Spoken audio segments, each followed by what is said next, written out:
আপনাদের অনেকেই ছাত্র, আপনাকে প্রথমে পড়ালেখার কষ্টের মধ্যে দিয়ে যেতে হবে, তারপর আপনি গ্র্যাজুয়েট হওয়ার স্বস্তি লাভ করবেন, পরবর্তী ক্লাসে উত্তীর্ণ হওয়ার স্বস্তি লাভ করবেন।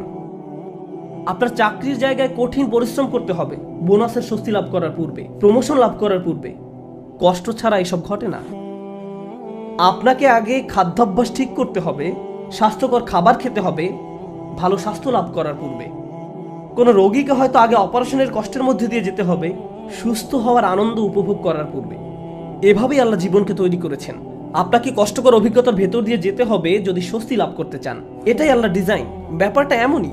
আপনি এই কথা শোনার পর হয়তো ভাবতে পারেন, আমি তো এখন কঠিন সময় আছি, তার মানে সামনে সহজ সময় আসছে, আর এজন্য আমি এখন বিশ্রাম করব আর সহজ সময় আসার অপেক্ষা করব। না, আল্লাহ আমাদেরকে গভীর একটি বিষয় সম্পর্কে জানাচ্ছেন। আপনাকে কঠিন সময়ে কঠোর পরিশ্রম করে যেতে হবে। বসে বসে এমনটি ভাবলে হবে না যে আল্লাহ তো সহজের প্রতিশ্রুতি দিয়েছেন, তাই আমি তার অপেক্ষায় থাকবো আর বসে বসে কাঁদবো। No. এই জন্য তিনি পরের আয়াতে আমাদের রাসূল সাল্লাল্লাহু আলাইহি সাল্লামকে বলছেন, ফাইদা ফারাগাতা ফানসাব। শক্তিশালী একটা বাক্য। অতএব যখন আপনি অবসর পান পরিশ্রম করুন। স্বস্তি এবং কষ্টের সাথে এর সম্পর্ক কি? স্বস্তি এবং কষ্টের সাথে এর সম্পর্ক কি? আল্লাহ চান না আমি আর আপনি যেন অলস হয়ে বসে থাকি।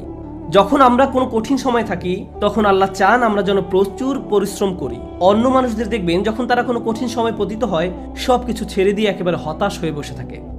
তারা নিরাশ হয়ে পড়ে, উদ্বিগ্ন হয়ে পড়ে, সবকিছু বাদ দিতে শুরু করে। কিন্তু বিশ্বাসীদের বেলায় যখন তুমি কঠিন কোনো পরিস্থিতিতে পড়ো তখন তুমি অবসর পেলেই নিজেকে কঠোর পরিশ্রমে নিয়োজিত করো, নিজেকে কাজে লাগাও, উৎপাদনক্ষম বানাও। উলামারা এই আয়াত নিয়ে প্রচুর মন্তব্য করেছেন। যখন দাওয়ার কাজ থেকে অবসর পান তখন নিজেকে ইবাদতের কঠোর পরিশ্রমে নিয়োজিত করুন। ইবাদত থেকে অবসর পাওয়ার পর দাওয়ার কাজে আত্মনিয়োগ করুন। রাসূলুল্লাহ সাল্লাল্লাহু আলাইহি সাল্লামকে বলা হচ্ছে এক কাজ থেকে অবসর পাওয়ার পরে অন্য কাজে নিজেকে ব্যস্ত রাখুন।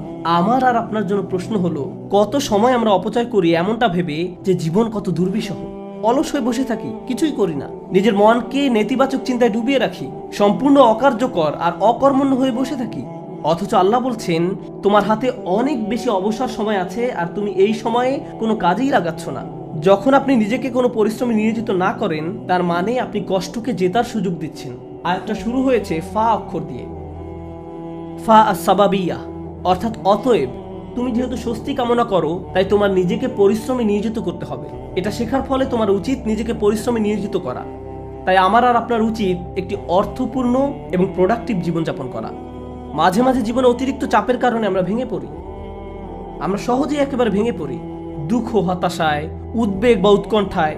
এরকম হওয়া দোষের কিছু নয়, কিন্তু আমাদেরকে শিখতে হবে কিভাবে আল্লাহর কিতাবের মাধ্যমে এই কষ্টকর অভিজ্ঞতার সময় মানসিক শক্তি অর্জন করব। রাসূলুল্লাহ সাল্লাল্লাহু আলাইহি সাল্লাম যেসব কাজে নিজেকে ব্যস্ত রাখতেন তা ছিল দুই রকমের। এটা মনে রাখতে চেষ্টা করুন। দুই ধরনের কাজ আছে যা আপনাকে ব্যস্ত রাখতে পারে। আমি আপনাদের জন্য তৃতীয় আরেকটি যুক্ত করব।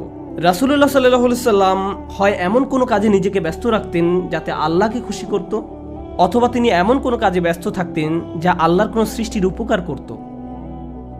তিনি হয় শুধু আল্লাহর জন্য কিছু করতেন, নামাজ পড়া, জিকির করা, এই কাজগুলো ছিল শুধু আল্লাহর জন্য, অথবা তিনি কাউকে সাহায্য করতেন, তিনি কাউকে পথ দেখাতেন, শিক্ষা দিতেন, এমনকি তিনি মানুষকে জীবিকা উপার্জনের জন্য সাহায্য করতেন। এভাবে তিনি অন্য মানুষদের সব ধরনের সাহায্য করতেন। এখন আপনি নিজেকে প্রশ্ন করুন, এই দুই ধরনের কাজের কোনটি আপনি করছেন? আমি কি এমন কিছু করছি যা আল্লাহকে খুশি করছে, বা আমি কি এমন কিছু করছি যা কারো জীবনে স্বস্তি নিয়ে আসছে? মূলত আল্লাহ অন্য একটি সূরায় রাসূলুল্লাহ সাল্লাল্লাহু আলাইহি সাল্লামকে এই কাজগুলো সম্পর্কে বলেছেন, ফাআম্মাল ইয়াতীমা ফালা তাকহার ওয়া আম্মাস সাইলা ফালা তানহার ওয়া আম্মা বিনি'মাতি রাব্বিকা ফাহাদ্দিস। সুতরাং আপনি এতিমদের প্রতি কঠোর হবেন না, আর ভিক্ষুককে আপনি ধমক দিবেন না। কিন্তু আপনি যখন অতিরিক্ত চিন্তা করতে থাকবেন নিজের সমস্যাগুলো কতটা খারাপ, জীবনটা কেমন দুর্বিষহ, কিভাবে সবকিছু তার গতিপথ হারিয়ে ফেলছে, কোনো কিছুই কোনোদিন ঠিক হবে না, তাহলে নিজের মাঝে আপনি অতিরিক্ত ডুবে আছেন। আপনি নিজেকে নিয়েই পড়ে আছেন। এভাবে নিজেকে নিয়ে পড়ে থাকলে আল্লাহর সাহায্য আসে না। এভাবে আল্লাহর সাহায্য আসে না। আল্লাহ বলেন ওয়া ইলা রাব্বিকা ফারগাব, এবং আপনার পালনকর্তার প্রতি মনোনিবেশ করুন। আমি আর আপনি যে সমস্যাগুলোর মাঝে দিন পার করছি আজ সেগুলোকে অনেক বেশি, অনেক বড় বলে মনে হয়। সমস্যা ছাড়া আর কিছু নিয়ে আমরা ভাবতে পারি না, কিন্তু একটু সামনে এগিয়ে চিন্তা করলে বুঝবেন আমরা সবাই একটা গন্তব্যের উদ্দেশ্যে ছুটছি, আর সেই গন্তব্যটি হলো আল্লাহর সাক্ষাৎ। ওয়া আন্না ইলা রাব্বিকাল মুনতাহা। যদি এই ব্যাপারটা ভুলে যান যে আপনি একটি রেলগাড়ির ভিতরে আছেন, বুঝতে পারেন বা না পারেন আপনি আল্লাহর দিকে ছুটে চলছেন, আপনি কিন্তু নিশ্চলভাবে দাঁড়ানো অবস্থায় নেই। আপনার সমস্যাটি জীবন থামিয়ে দেয়নি, জীবন এখনো এগিয়ে চলছে। আমার আপনার আল্লাহর সাথে দেখা হবেই। আপনি যখন বুঝবেন আমি যাই করি না কেন এই ভ্রমণ থামানোর কোনো উপায় নেই, তখন আপনার পক্ষে নিজের গন্তব্যের প্রতি মনোনিবেশ করা অনেক সহজ হবে। এই মুহূর্তে আমি যে এলাকা অতিক্রম করছি, যে সমস্যাপূর্ণ এলাকা অতিক্রম করছি, একসময় এটা পার হয়ে যাবে, কারণ এটা আমার গন্তব্য নয়। আমার গন্তব্য হলো আল্লাহ আজ্জা ওয়া জাল্লা। এভাবে নিজের মাথায় একটা চিত্র তৈরি করুন। মনে করুন একটি পথ দিয়ে কোথাও যাচ্ছেন, আর পথিমধ্যে কোনো জায়গায় প্রচন্ড দুর্গন্ধ নাকে এসে লাগলো। যদি চলতে থাকেন গন্ধটা একসময় চলে যাবে, এটা সব সময় আপনার সাথে থাকবে না। চলতে থাকলে একসময় ভালো একটা জায়গায় এসে উপনীত হবেন। আপনাকে হয়তো ভয়ঙ্কর কোনো অঞ্চলও অতিক্রম করতে হতে পারে, আপনি চলতে থাকলে ওই অঞ্চলও পার হয়ে যাবেন। জীবনটা এমনই, আমাদেরকেও এভাবে জীবনের সমস্যাগুলো অতিক্রম করে যেতে হবে। আর আল্লাহ আজ্জা ওয়া জাল্লা বলছেন, আপনার আমার জীবনের প্রতিটি ভ্রমণেরই একটি উদ্দেশ্য আছে। আমাদের নিজেদের শুধু একটি প্রশ্ন করতে হবে, আমরা কি পরিশ্রম করছি? দিন শেষে আমরা কি করছি? তৃতীয় যে ব্যাপারটি নিয়ে আজ কথা বলবো, আগে আমি বলেছিলাম মহানবী সাল্লাল্লাহু আলাইহি সাল্লাম হয় আল্লাহর সন্তুষ্টির জন্য কিছু করতেন, নতুবা তার সৃষ্টির উপকারার্থে কিছু করতেন। আর আমাদের বেলায় দিনের অধিকাংশ সময় আমরা আত্মসেবায় ব্যয় করি। অবশ্যই আমাদের বিভিন্ন জিনিসের প্রয়োজন রয়েছে, আমাদের খাবারের দরকার, পোশাক পরিচ্ছদ প্রয়োজন, চাকরি বাকরি করতে হবে, কিন্তু অবসর সময় আমি কি করি? আয়াতটি কিন্তু আপনার দিনের 24 ঘন্টা সময় নিয়ে কথা বলছে না, আয়াতটি আপনার ফ্রি সময় নিয়ে কথা বলছে। আচ্ছা ঠিক আছে, আপনার এক্ষেত্রে কিছুই করার নেই। আপনাকে ভোর 5টায় ঘুম থেকে উঠতে হয়, 6টার মধ্যে অফিসে পৌঁছতে হয়, এবং সন্ধ্যা 6টা পর্যন্ত অফিস করতে হয়, 7:30টা পর্যন্ত ট্রাফিক জ্যামে আটকা থাকতে হয়। ঠিক আছে, কোনো সমস্যা নেই, আপনার কোনো অবসর নেই। কিন্তু যখন অবসর পান তখন কি করে সময় পার করেন? যখন ফ্রি থাকেন সে সময় কি করেন? আল্লাহ আপনার জীবনে সহজ সময় আনবেন কিনা তা নির্ভর করে আপনার অবসর সময় আপনি কি করেন তার উপরে। অবসর সময়ের কর্মকাণ্ড তা নির্ধারণ করবে। আপনি নিজের প্রতি সৎ থেকে আমাদেরকে প্রশ্ন করতে হবে, অবসর পেলে আমরা কি করি? আর আমাদের ছেলে মেয়েদের কিভাবে অবসর কাটাতে শেখাই? যখনই তারা একটু ফ্রি সময় পায় ভিডিও গেম খেলা শুরু করে, যখনই তারা একটু ফ্রি সময় পায় টিভি ছেড়ে দেয়। আমরা উপকারী কিছু করছি না, আমরা প্রোডাক্টিভ কিছু করছি না। একটু সময় পেলে আমরা স্বার্থপর বিনোদনে ব্যস্ত হয়ে পড়ি, স্বার্থপর ভোগবিলাসে যুক্ত হয়ে পড়ি। মাথার মধ্যে শুধু এই চিন্তাগুলো ঘুরপাক খেতে থাকে, দুপুরে কি খাবো, রাতে কি খাবো, কোন সিনেমাটা দেখবো। কিছু দেখতে চাও, কিছু খেলতে চাও, দিন রাত সারাক্ষণ শুধু বিনোদন, ভোগবিলাস আর অর্থহীন রঙ্গরসে ডুবে থাকা। আমাদের জীবন এমনই হয়ে গিয়েছে। কিভাবে এটা ফানসাব? এটা ফানসাব নয়, আল্লাহর এই নির্দেশে ফাইজা ফারাগতা ফানসাব। কোনো ব্যক্তি যদি এভাবে আমোদ প্রমোদের মাঝে নিজেকে হারিয়ে ফেলে তখন কি হবে জানেন? এগুলো তার জীবনকে আরো কঠিন করে তুলবে। আমি বলছি না আপনি কোনো কিছু খেলতে পারবেন না বা কোনো ধরনের বিনোদন করতে পারবেন না।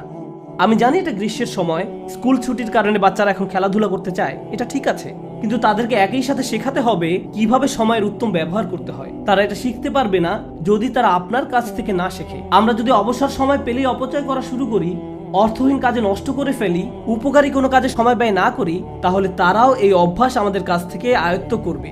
আমরা দৃষ্টান্ত রেখে যাচ্ছি, আমরা আমাদের আচার আচরণকে তাদের জন্য অনুকরণীয় হিসেবে উপস্থাপন করছি।